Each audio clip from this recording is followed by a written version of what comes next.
Kung hindi kita madala sa maayo nga pamagi, pagiyon kita sang Ginoo sa masakit nga dalan, basta may kaluwasan lang kita.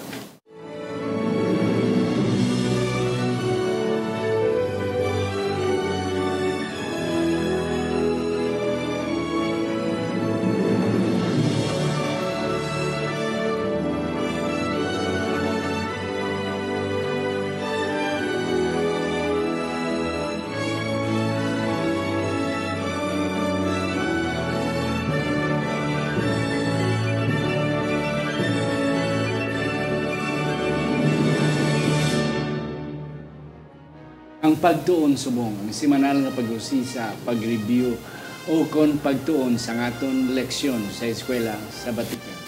Ini ginadala sa inyo sa Media Ministry Department sa aton iglesia diri sa Central Philippine Adventist College, diri sa Alegria, Murcia, Negros Occidental, Philippines. Ako, si Pastor Luisito Tumado, ang masunson nga host sa sining aton programa, ang pagtuon subong. Ari ang aton duwa ka mga season, mga Batikan nga mga pastors diri mga kauturan sa eskwelahan naton sa CPAC. Ang una na akong pakilala sa inyo, siya ang aton Vice President for Student Administration. Wala sang iban, si Dr. Pastor Leopold Balidyong. Pastor Doc, ngayong adlaw sa imo. Yung adlaw sa imo, Doc Tomado, ginakalipay ko liwat ang magtigupod sa imo sa pagtuon sa aton leksyon kag mapaabot sa mga kauturan naton kag sa aton kaabyanan ang pulong sa Ginoo nga kun sa diin maghatag sa aton sa kabakod samtang nagahulat kita sa iya. Amen. And that's correct. Kabakod samtang nagahulat kita sa iya. Ng ikadwa na akong pakilala sa inyo mga kauturan, siya ang aton nga Dean sa School of Theology diri sa CPAC. Wala sang iban si Dr. Pastor Rafael Caran. Pastor, mayang adlaw sa imo.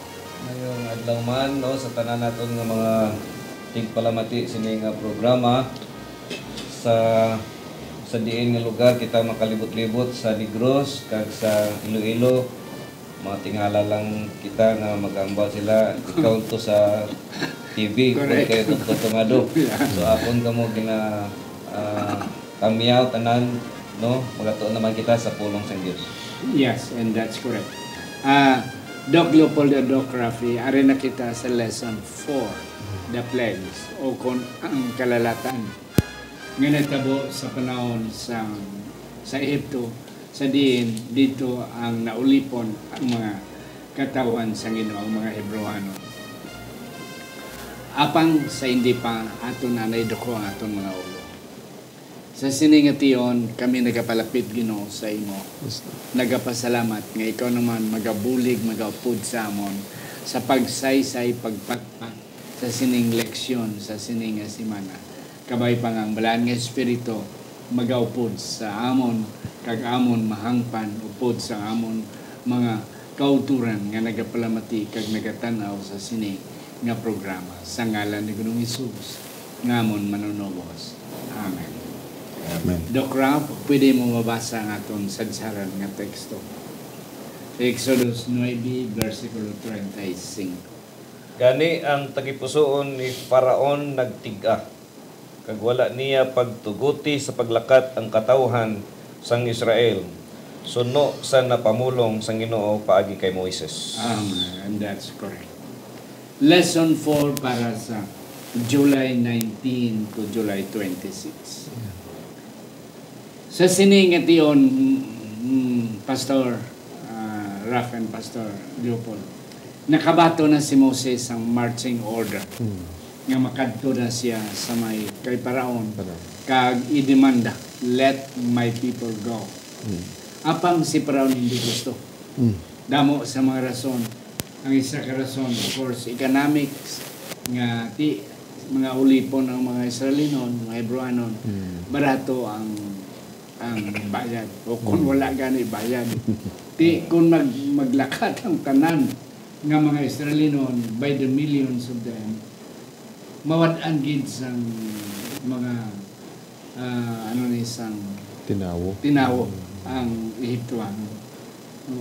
Pero gakinanan si Paraon sa gamay nga pag ano, pagpitik. And that's it. So, amo na kagti I do not know kung sakto ni ang pulong nga reverse psychology.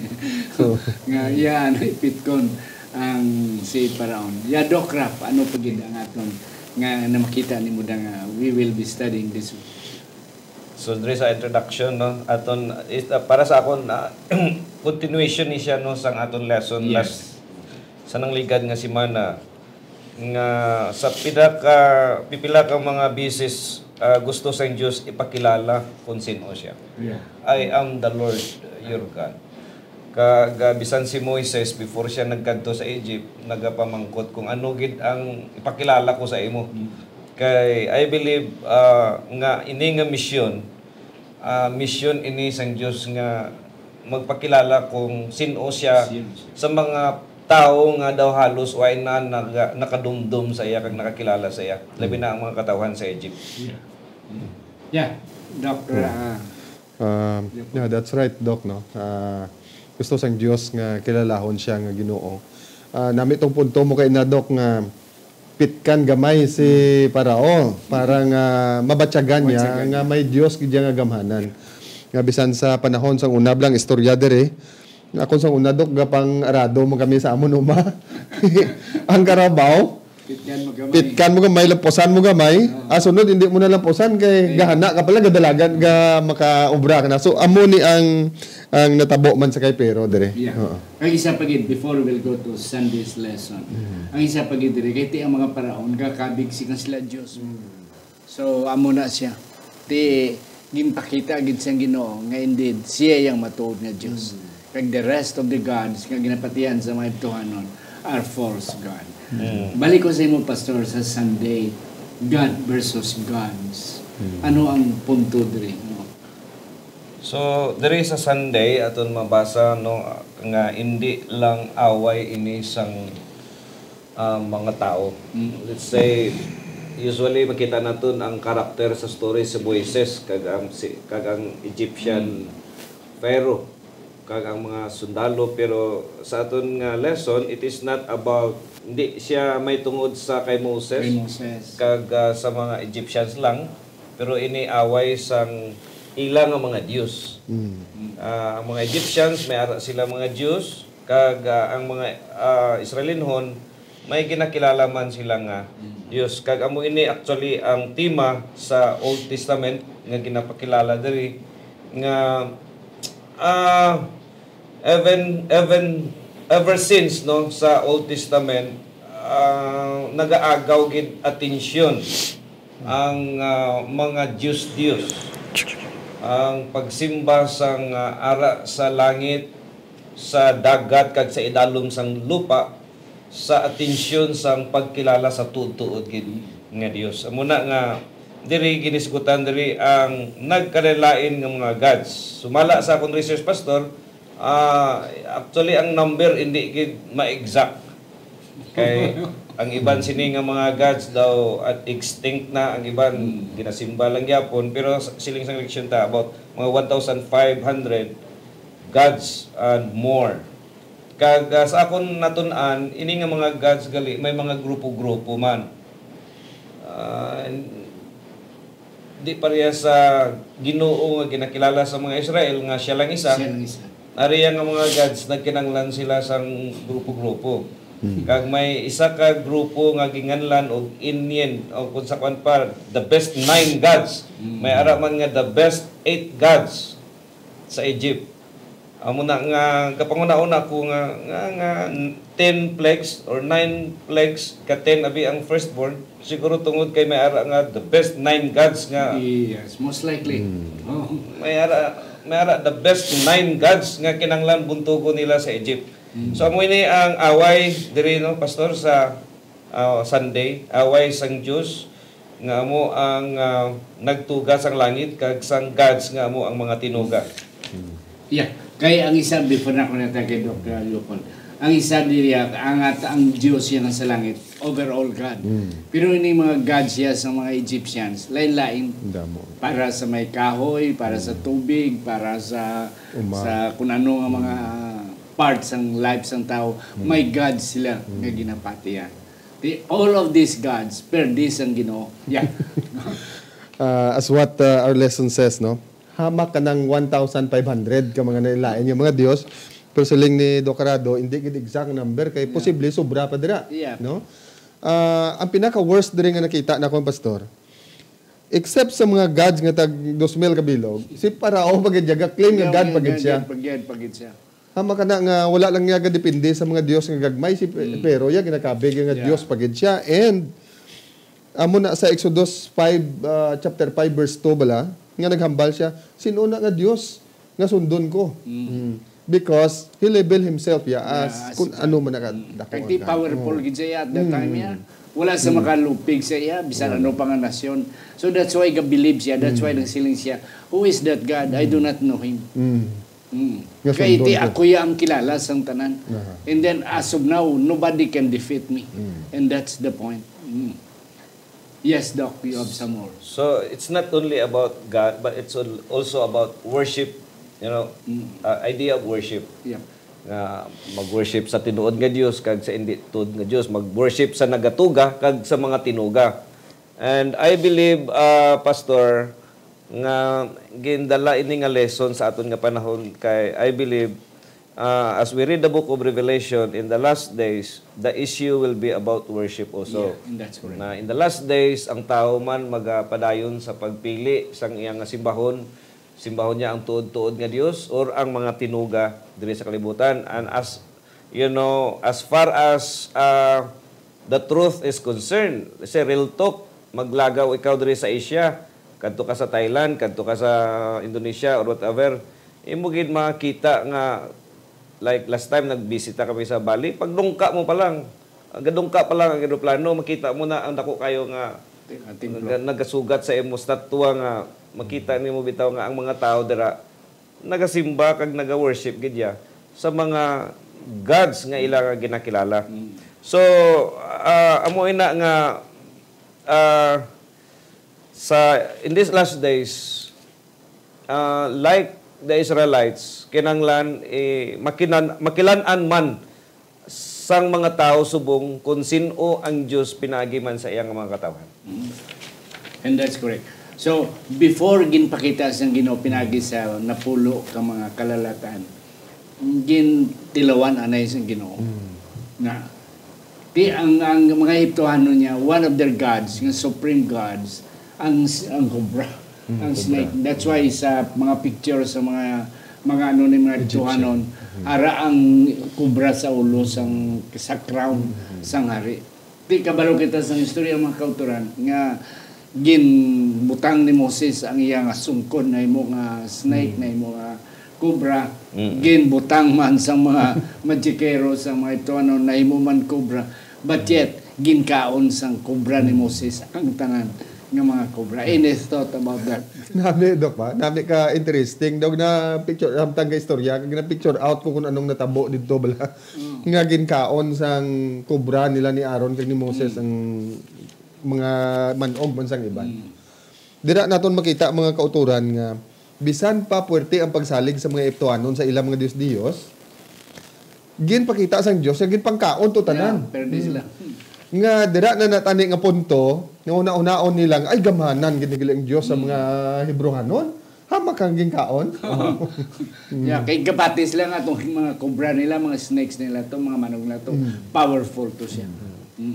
Na karon sa gyapon si Pareo, hindi ko magpatis na agi lang na ka-magic mo na ako mga tao. And then sa aton nga Monday's lesson, gin-mentionar dari Pastor Raf and Pastor Leopold nga 9 times gin patigaan ni Paraon ang iya kagulingon nga tagipusoon.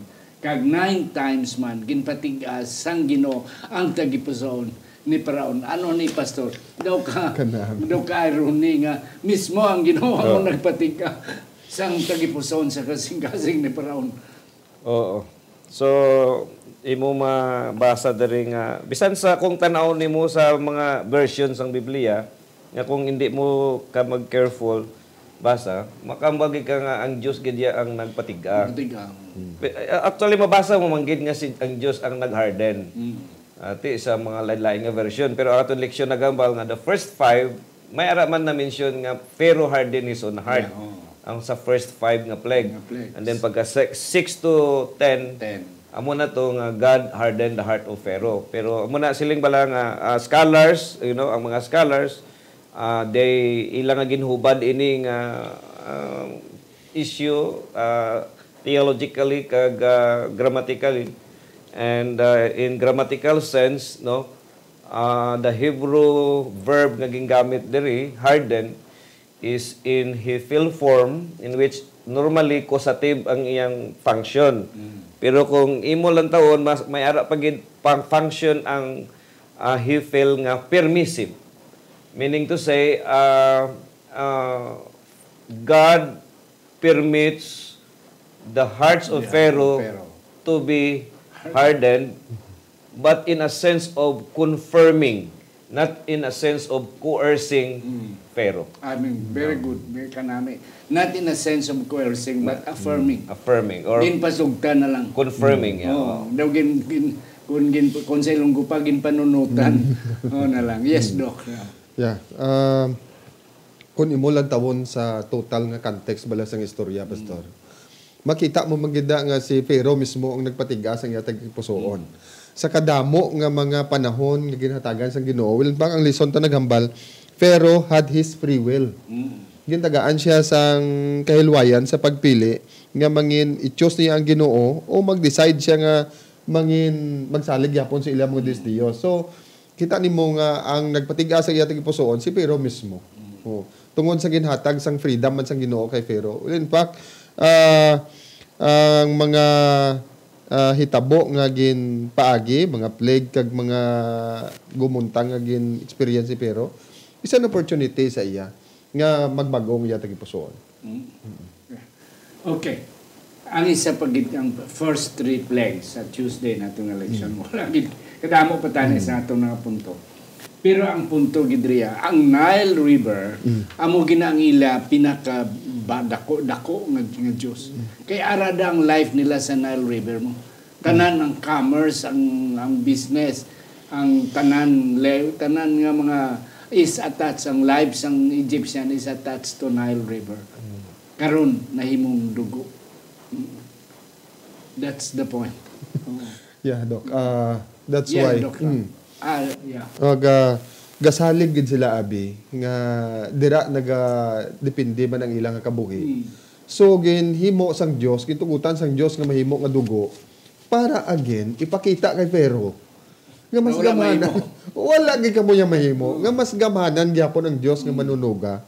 So damo nakita ko di Pastor, damo sang mga plague dire, happy, mga kun ano, may mga mosquito pa gani na dire nga nabutang dire.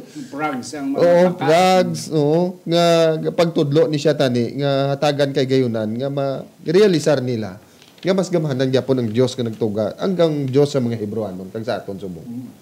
Okay, before na ko na-tag sa mo, Doc Raf, ang Nile River kung mo ginang life gid ya.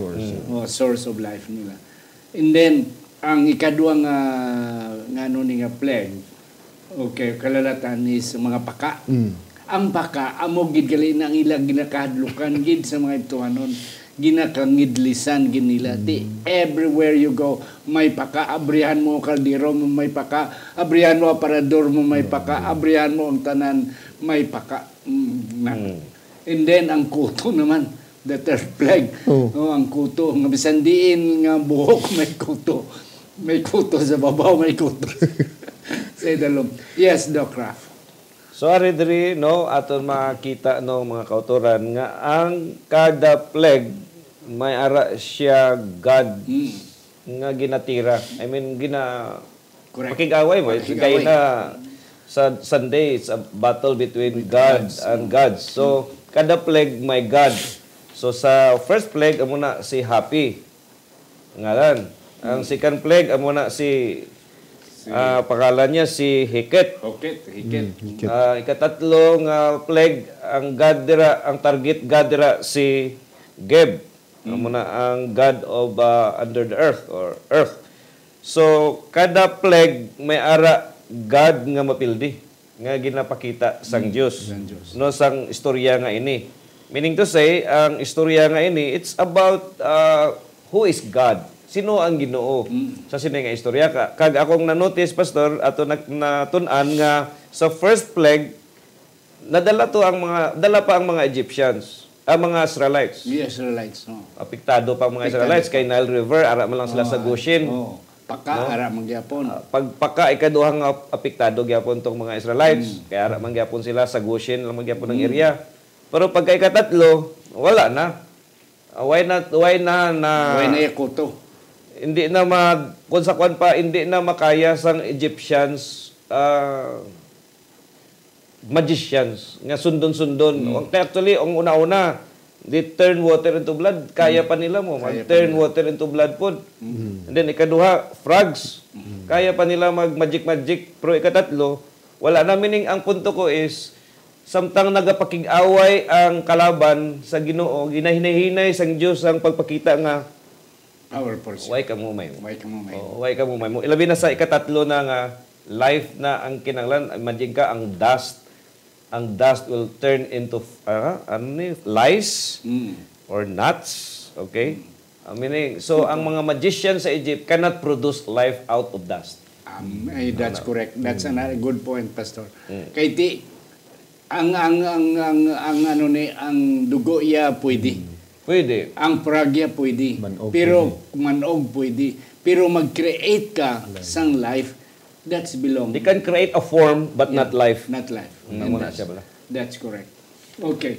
Diri sa tapos ang ikatatlo, nag-aqua si Pero.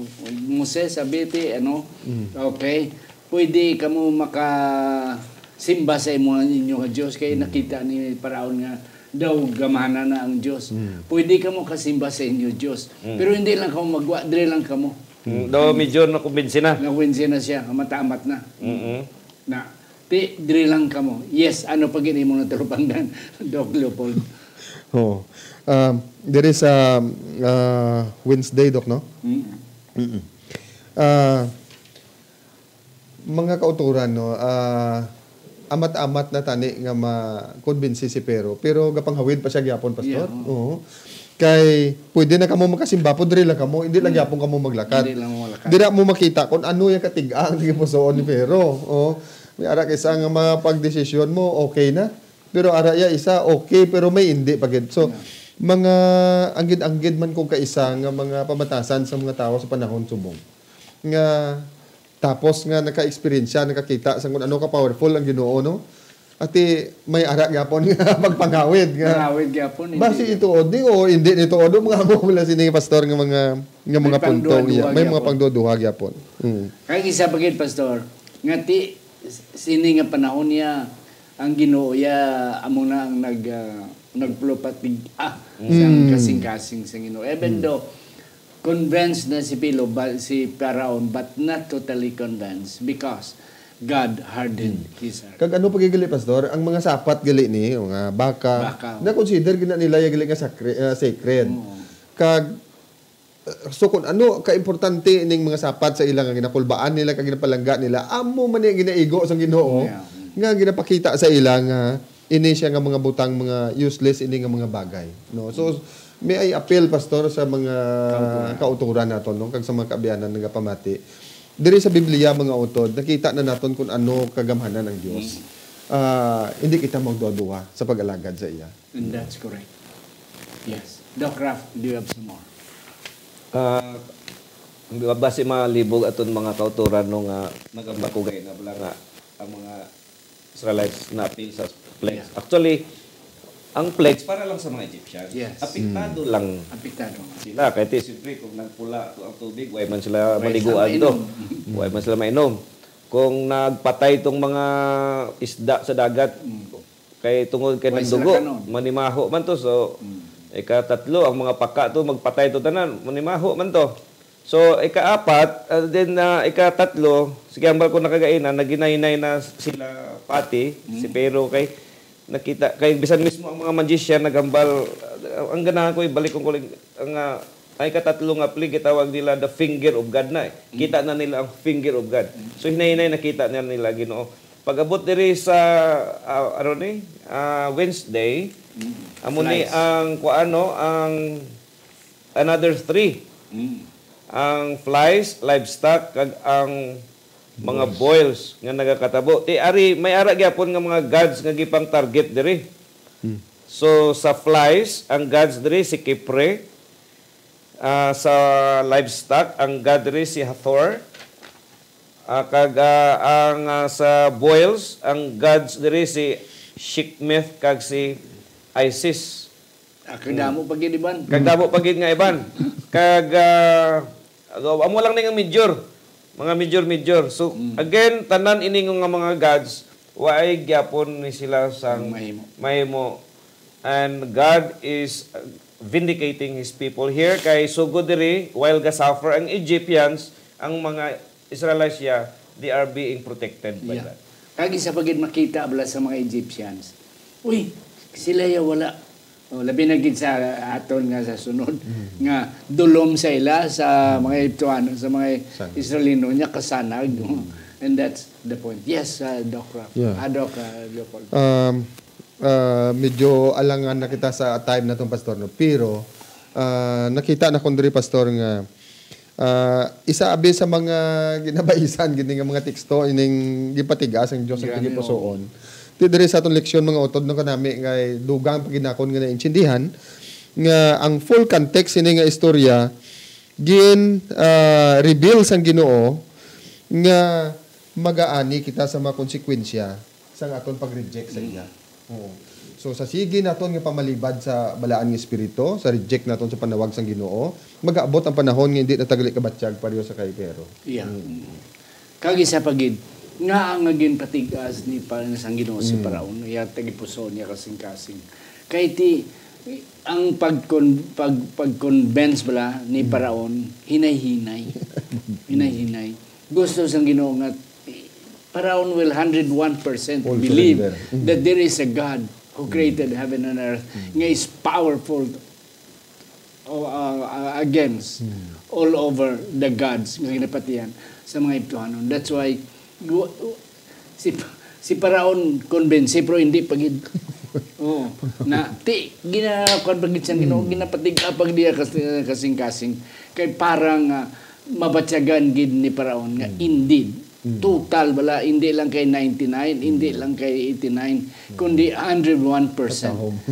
Ngay patiyan niya ang Ginoo. Yes, Doc Raf. So, sa Thursday, amo lang gyapon.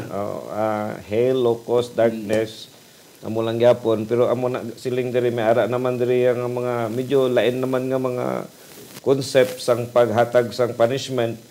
Pero ang pinaka-bottom line is nga ang away gid si Pharaoh nag-give up halin sa 1 padulong sa 9.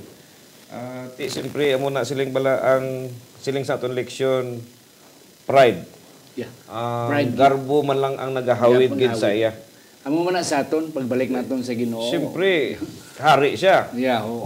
Siyempre, hindi lang siya hari. Ginakilala mo siya nga Ginoo. Ginoo, Diyos siya. So, kung kaya niya palang sulbadon niya gito tanan-tanan.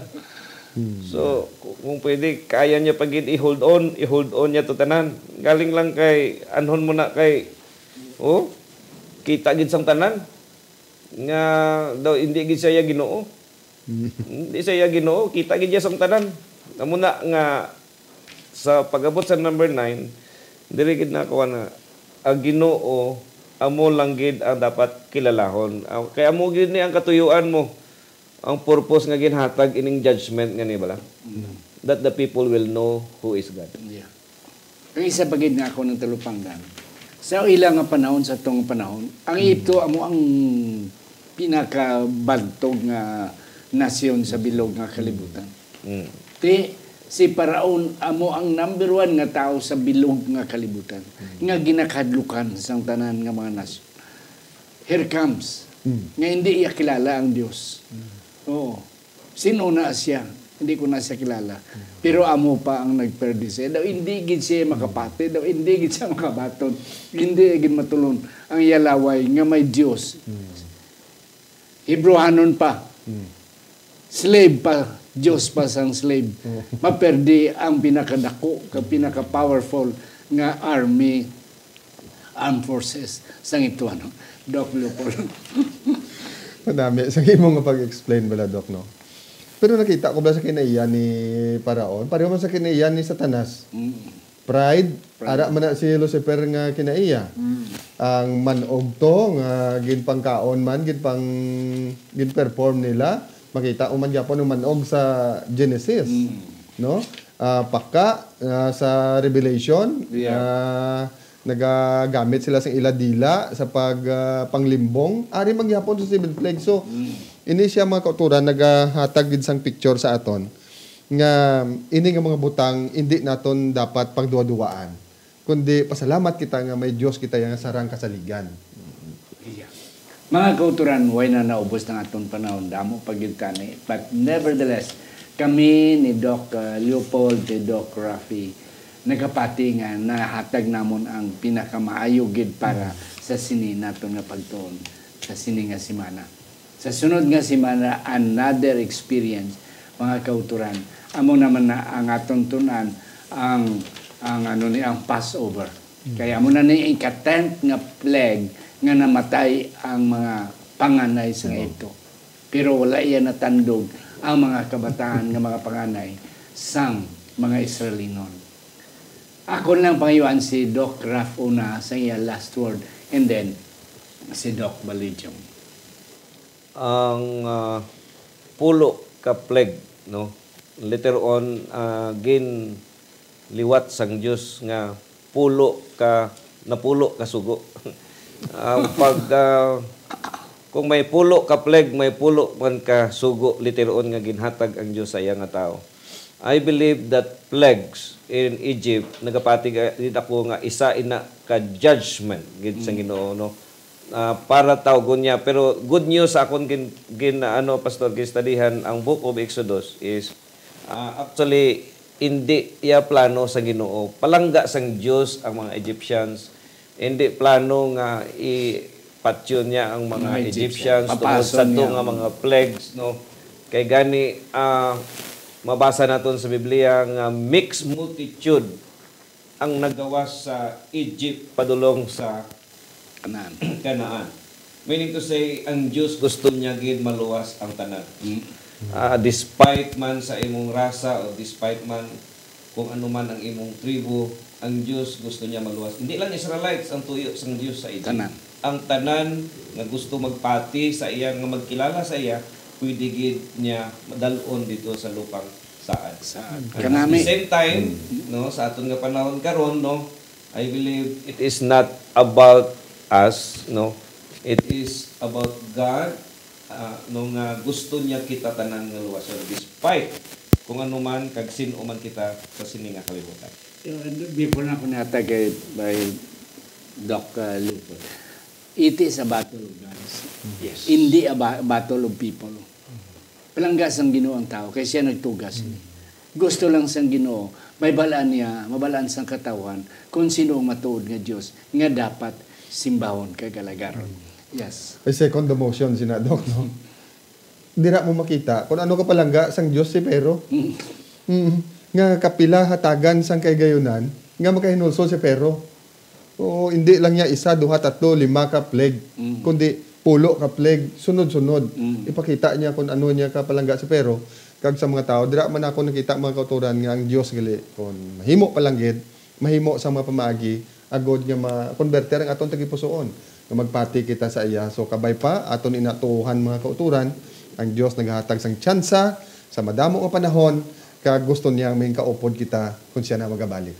Salamat mga kauturan, kabay pa nga ang leksyon nakahatag sa aton kamulalong sa aton nga mga natulog nga mga panghuna-huna kag pag-alagad sa Ginoo. Nga hindi na naton hulaton mga kauturan nga maabot pa ang kalalatan sa dira pa kita magabalik, magapanumbalik kag magakilala sa Dios nga amo ang dapat naton alagaron, i-worship aton simbahon. Sa hindi pa si Doc Raf, si Pastor Balidyong pangamuyo mga kauturan, aton nanay pasalamatan nini aton mga sponsors.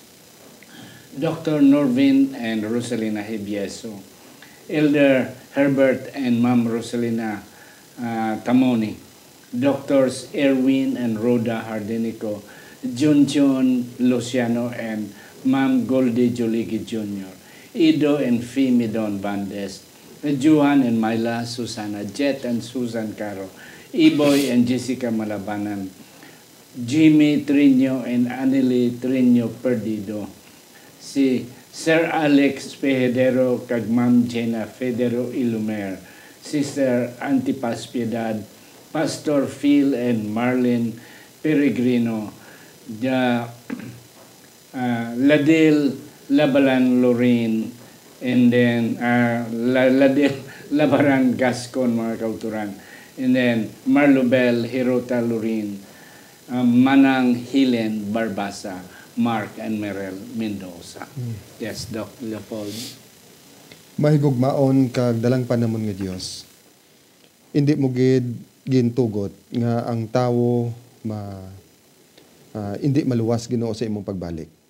Gani sa istorya karon sa amon nga leksyon nagapahanumdom kung ano nimo kapalangga ang imong tinuga Ginoo. Pero may mga panahon kung kaisang ang tao wala gapamati sa imo Ginoo, and we reap the consequence sa mga sayop nga mga desisyon nga amon gihimo Ginoo.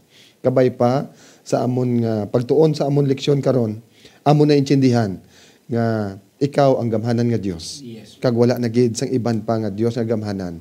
Kag ikaw man ang Dios nga magabalik, ka magakuha sa amon, lamang kami lang magsalig, ka magtuo, ka magtuman sa imo. Bendisyon ni Ginoo si Pastor Tomado, Pastor Carado, ang amon mga membro sa amon panimalay. Bisan pa ang sponsor sini nga program Ginoo, pakamayo hatanan kag mga kauturan nga kada Sabado amon inidalon sa amon iglesia kag makapabakod sa amon pag-alagad sa matag adlaw nga tanan sa ngalan ni Ginoong Hesus. Amen.